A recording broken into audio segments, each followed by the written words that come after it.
Ahí la tenemos, a ver. Hola Karina, ¿me escuchás? Sí, buen día, ¿cómo están ustedes? Buen día Karina, ¿cómo te va? Bueno, llegando a Montevideo con mucho trabajo, Karina. La verdad que sí, muchísimo. La idea era, bueno, le comentaba a la audiencia que se había aprobado por parte del PCLT apoyar la reforma.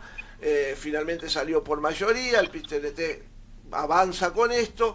Recientemente el Frente Amplio, ni que sí ni que no, dejó en libertad de acción a sus trabajadores, a su fuerza política para que apoyaran o no. Una medida medio salomónica allí, pero bueno, por lo menos hubo una definición. ¿Cómo la ven ustedes? ¿Cómo avanza esta campaña, Karina? Contame. Bueno, nosotros lo vemos desde un punto de vista ideológicamente hablando, se está haciendo justicia con respecto a entender que si hay 500.000 trabajadores que cobran menos de 25.000 pesos de salario y los primeros ataques que recibimos a esta propuesta de reforma constitucional es que hay otro 500.000 de pensionistas y jubilados que cobran menos de 21.000 pesos, quiere decir que estamos en problemas como país y como sociedad, ¿no? Claro. Entonces, claramente lo que vemos con respecto a la pata política, al sistema político, a la oportunidad de la declaración del Frente Amplio, entendemos que dejar en libertad de acción a sus sectores está bien. Ahora, las bases son dueñas de sus decisiones. Porque leía en algún portal que el Frente Amplio dejaba en libertad de acción a los sectores y a las bases. Sí, pero... Yo entiendo que las bases son la gente que vota. Claro. Y verdaderamente a ti no te pueden decir qué hacer con respecto de tu futuro. Eso es lo que yo siento cuando se planteó esto ayer, en el día de ayer, creo que fue en la prensa. Sí. Si bien nosotros necesitamos a veces que aquellas personas, porque no es lo mismo votar A que ser D. Eso. Hay una diferencia, ¿no? Cuando uno pone el voto en la urna, muchas veces pone el voto porque está eligiendo a alguien en esa oportunidad y eventualmente en una elección próxima elige otra cosa, porque no tiene una pertenencia a un partido político. Y por eso me digo que no es lo mismo votar A que ser D. Ser D implica que a veces te puedan decir qué hacer, y eso no queda muy bien. No queda muy bien ni en el Frente Amplio, ni en el Partido Nacional, ni en ninguna fuerza política. Porque si después esa fuerza política llevara adelante políticas públicas de empleo, de natalidad, de seguridad social que beneficiaran a la gran mayoría de trabajadores, jubilados y pensionistas, no habría problema. El tema es que como por lo general estos colectivos son variables de ajuste de todos los gobiernos, no pueden decidir los políticos por sobre las bases. Pero aparte como ciudadano uno ve, y como trabajador uno se da cuenta que va a llegar a la mayoría de edad, a la edad de jubilarse, y va a cobrar una jubilación que es muy pequeña respecto al salario que cobra actualmente, y uno se empieza a preocupar independientemente del partido de fútbol o del partido político al que pertenezca. Me parece que son cuestiones que tienen que ver con el futuro del ciudadano, que yo no se lo voy a dejar en manos de ningún dirigente político, no sé en tu caso, pero no creo Yo creo que tiene que ver con una cuestión de supervivencia, claro, ¿no? Claro. Es tan básico como eso. Yo creo que tú lo explicaste mejor que yo, porque en realidad lo que uno está tratando de hacer con esta reforma constitucional, que vamos a aplicarle también a la gente. Nueva Renault Oroch Outsider 2023. En versiones 4x2 y 4x4. Gran confortabilidad interior. Caja automática de 8 velocidades. Control crucero y limitador de velocidad. Climatizador. Sensor de lluvia.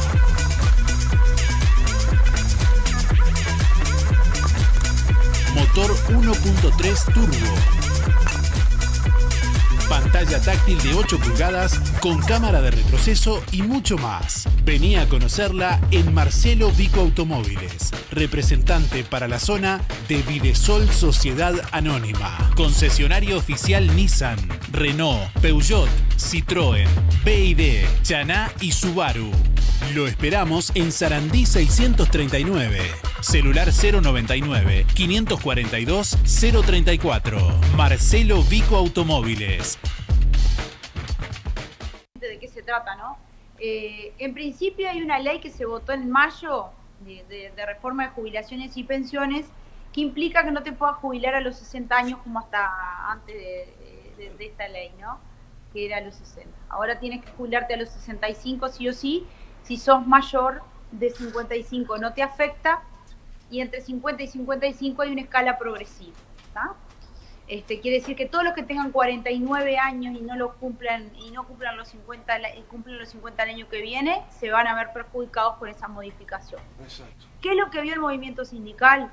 Que en esa reforma lo único que se propone como una variable para paliar el déficit del Banco de Previsión Social, que todos sabemos que la Caja Militar tiene un déficit muy similar y no se tomaron ninguna medida, es que no puede ser sacarle más tiempo de vida a la gente para solucionar los problemas, sino todo lo contrario, porque en realidad hay personas que empezamos a trabajar muy jovencitas.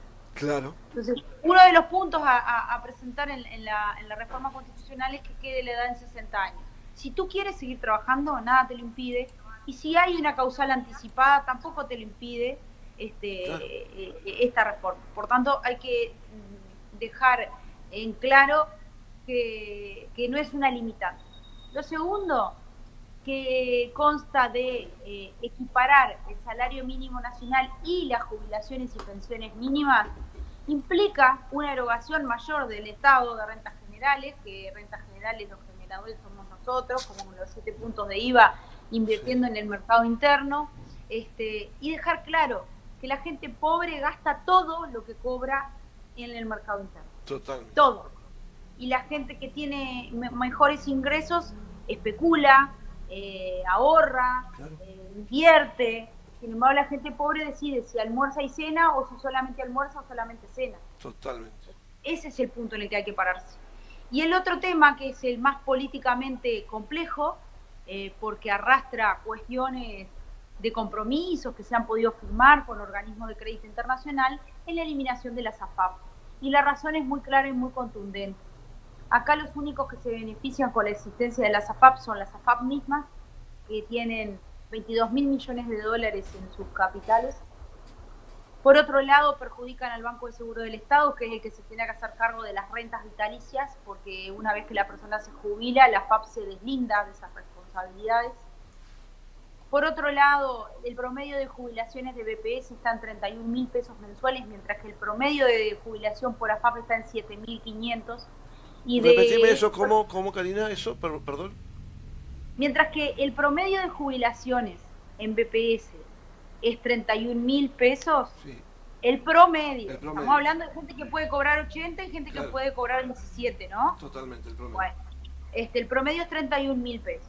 En las AFAP el promedio es 7.500. O sea que hay gente que cobra 15 y otra que le pagan 1.000 pesos, 1.500. Bueno, tengo un dato más preciso sobre eso. Un 58% de las personas que cobran jubilación por AFAP están por debajo de los 1.908 pesos por mes. ¿Por debajo de los 1.908 pesos? Sí. Bien. Y esto es claro y contundente de explicarlo.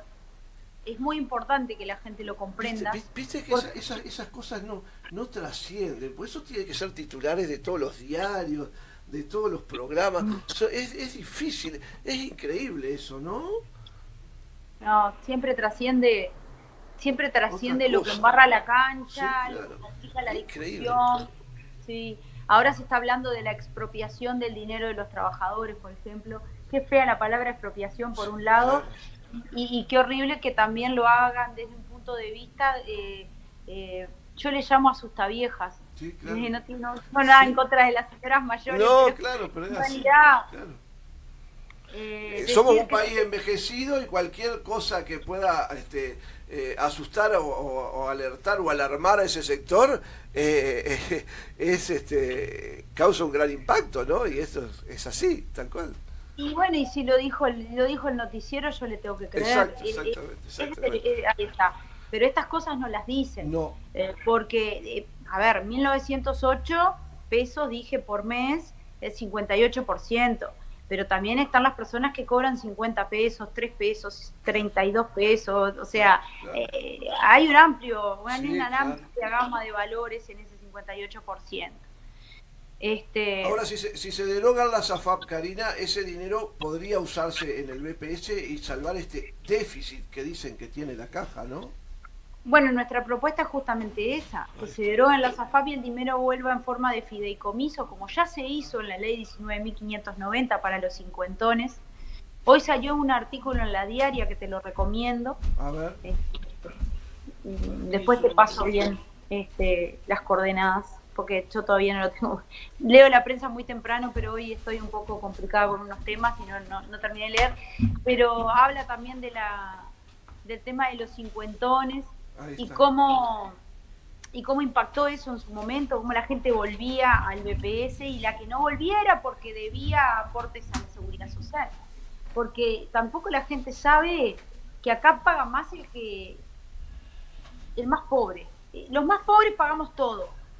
No tenemos exenciones de ningún tipo, no tenemos descuento de ningún tipo, nos atrasamos en la luz y nos cobran multa, sí. Nos atrasamos en la OSI lo mismo, nos cortan el agua, nos cortan el teléfono, nos cortan internet, nos cortan... Y yo pienso a veces, ¿no? Cómo la gente no puede razonar en clave de eso, porque con el sistema mixto se paga hasta 236.000 pesos de sueldo. O sea que un legislador que gana 500.000 pesos, todos los meses se guarda el 15% del excedente, siendo que el trabajador que cobra 25.000 pesos, que hay 500.000 en este país, sí, pagan el 15% de todo su sueldo. ¿Cuánto? El 15% de todo su sueldo. Suponete que ganás... Y un sueldo de 500.000 pesos paga mucho menos, entonces. ¿Y cómo no? Si paga hasta 236 como máximo. Imagínate que si yo gano 50.000 pesos, sí, el 15% son 7.500. 7.500, sí. Bueno, si ganara 500.000 pesos tendría que pagar 75.000, ¿verdad? Sí. Y bueno, eso no sucede. Pagan 30 y algo de 1.000 pesos. O sea, pagan la mitad. O sea, que terminan pagando como un patrón de industria y comercio, el 7,5%.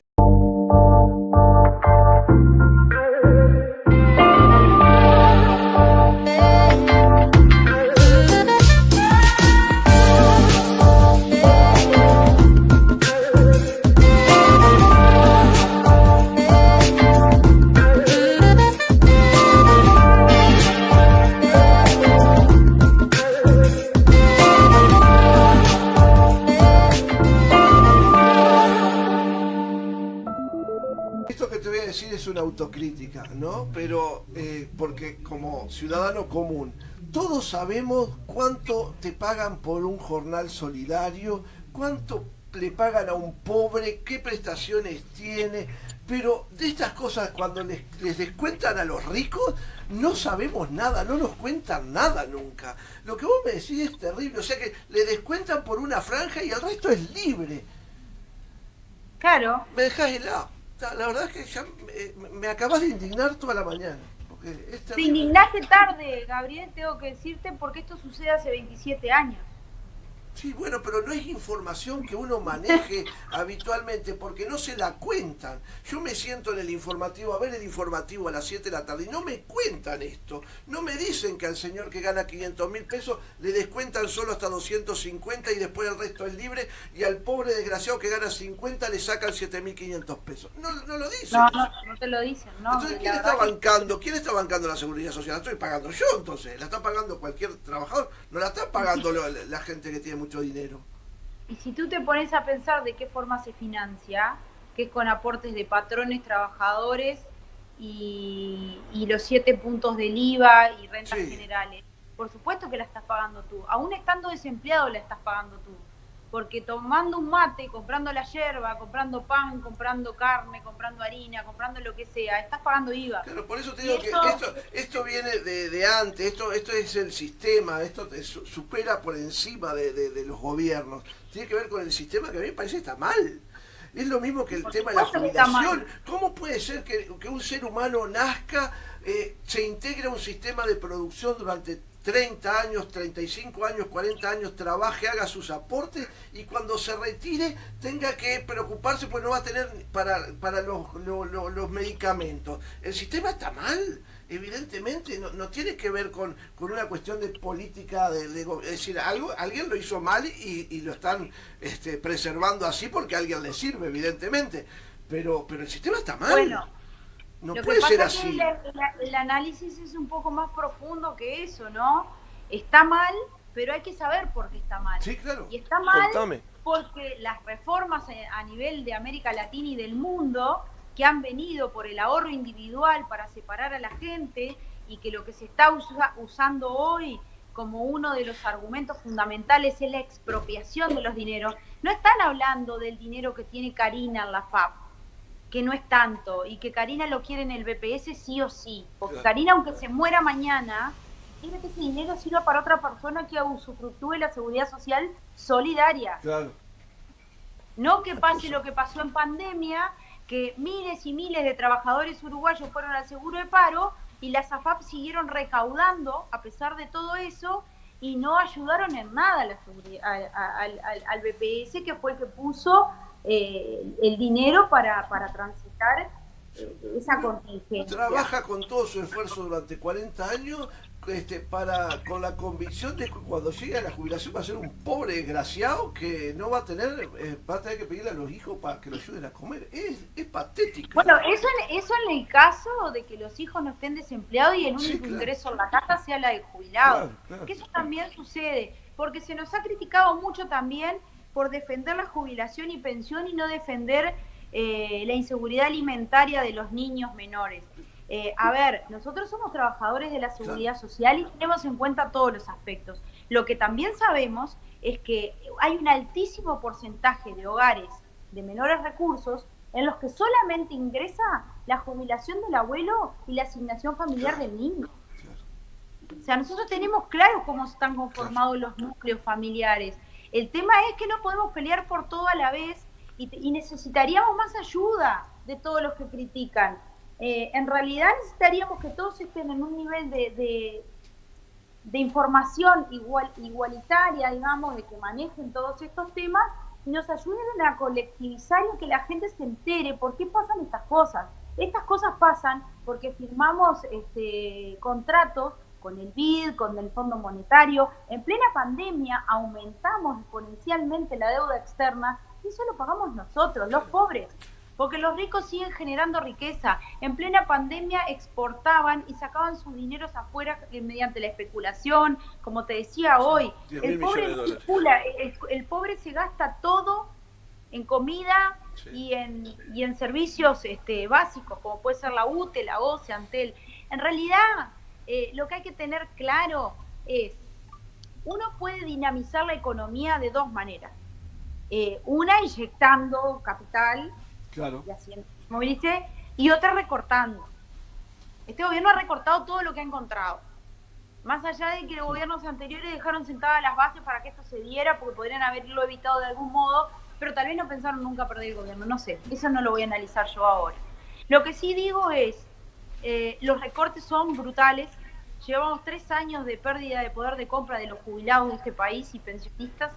Llevamos 3 años de pérdida de poder de compra de los trabajadores por producto de la negociación colectiva y parece que nadie se ha dado cuenta que la plata no le rinde lo que le rendía antes. Y sin mencionar que el hecho de que la Argentina esté como está y el cambio le favorezca a los uruguayos y uruguayas, la conciencia del ciudadano es una cosa y el bolsillo es otra. Totalmente.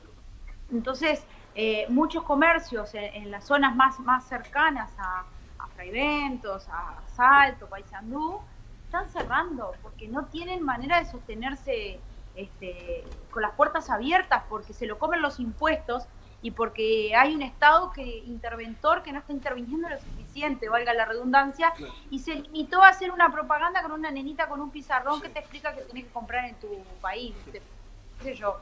Me parece que las medidas deberían de ser más acertadas, y escuchar a un presidente de la República en la ONU declarar que pudo rebajar impuestos. Me gustaría que me diga cuáles son los impuestos que rebajó, porque si se refiere al IAS de los jubilados, que lo que le rebajó fue 500 pesos. Karina, ¿cómo sigue esto, Karina? ¿Hay que firmar? Sí, por supuesto, la ¿Dónde? papeleta va a estar lista. Se supone que ayer u hoy tendríamos que tener, ayer ya no tuvimos información, pero hoy podríamos tener la evaluación de la Corte Electoral de la papeleta, si está dentro de los parámetros, de los márgenes, el tipo de letra, el formato. Hay que votar es con la elección, ¿no? La votación. Claro, la materia plebiscitaria, por ser leyes privativas del Poder Ejecutivo, no admiten referéndum, hay que hacerlo con las elecciones. Entonces, claro, hay que primero trabajar para conseguir las 300.000 firmas que necesitamos, y luego de eso explicarle a la gente con palabras claras, así como estamos hablando nosotros en un lenguaje coloquial, qué es lo que implica todo esto, por qué se verían beneficiados, que no hagan caso de los comentarios a nivel económico que se hacen, de que vamos a hacer explotar al BPS y se va a morir, no sé qué es lo que no sé qué es lo que quieren transmitirle a la gente, pero con miedo no se trata a la población, hay que respetarla un poco más. Karina, te mando un abrazo grande, que tengas buena jornada, estamos a la orden cuando quieras, ¿eh? A ustedes, que pasen bien. Buena jornada, hasta luego. Bien, entonces de esta forma hablábamos con la presidenta de ATSS, Karina Sosa, hablando de los temas de reforma jubilatoria, ¿no? Justamente reforma jubilatoria y todo lo que